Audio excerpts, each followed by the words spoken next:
الرحمن علم القرآن خلق الإنسان علمه البيان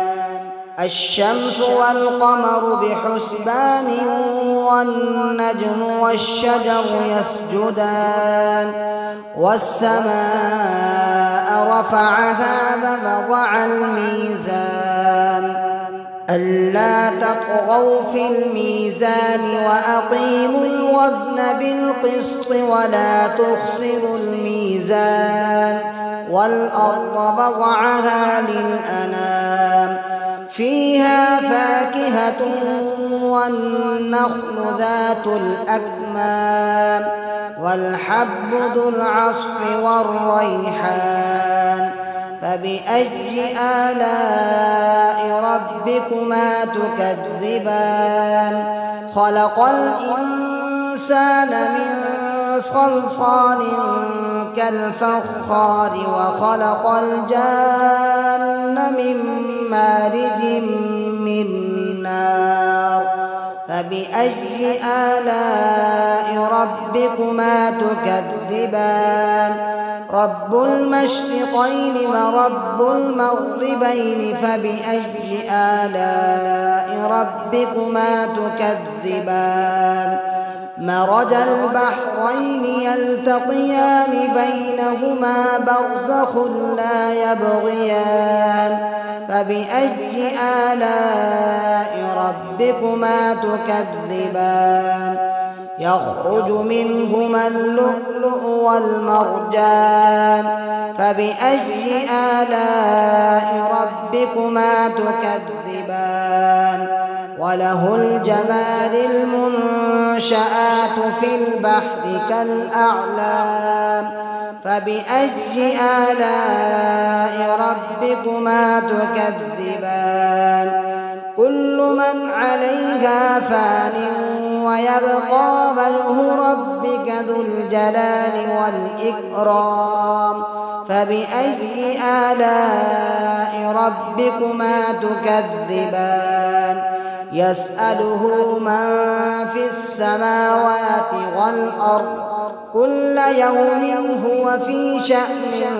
فبأي آلاء ربكما تكذبان سنفرغ لكم أيها الثقلان فبأي آلاء ربكما تكذبان يا معشر الجن والإنس إن استطعتم أن تنفذوا من أقطار السماوات والأرض فانفذوا لا تنفذون إلا بسلطان فبأي آلاء ربكما تكذبان يرسل عليكما شواظ من نار ونحاس فلا تنتصران فبأي آلاء ربكما تكذبان فإذا انشقت السماء فكانت وردة كالدهان فبأي آلاء ربكما تكذبان فيومئذ لا يسأل عن ذنبه إنس ولا جان فبأي آلاء ربكما تكذبان يعرف المجرمون بسيماهم فيؤخذ بالنواصي والأقدام فبأي آلاء ربكما تكذبان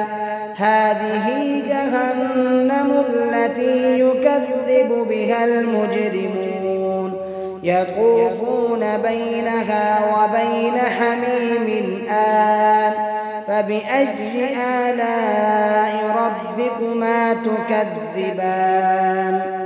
ولمن خاف مقام ربه جنتان فبأي آلاء ربكما تكذبان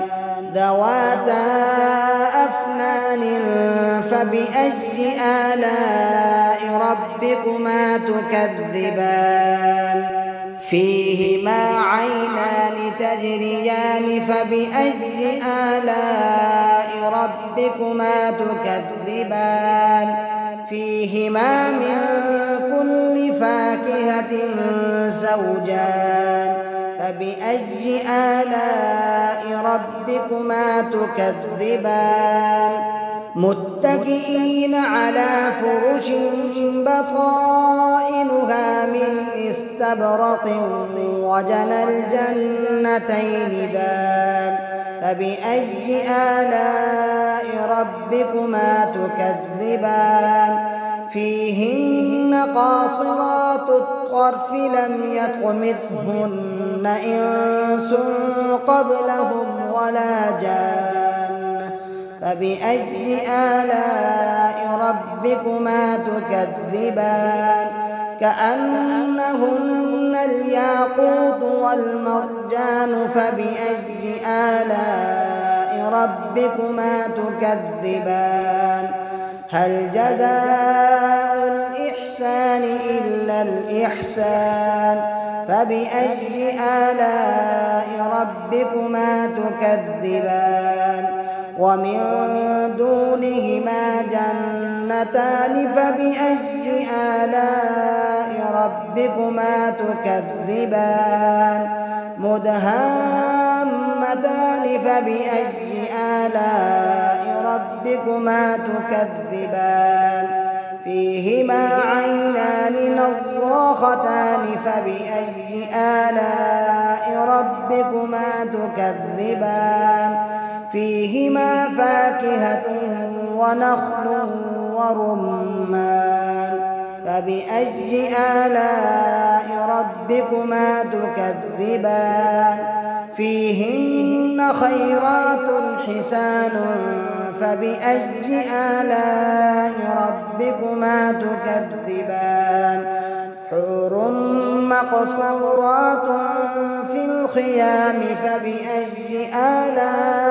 ربكما تكذبان لم يطمثهن إنس قبلهم ولا جان فبأي آلاء ربكما تكذبان متكئين على رفرف خضر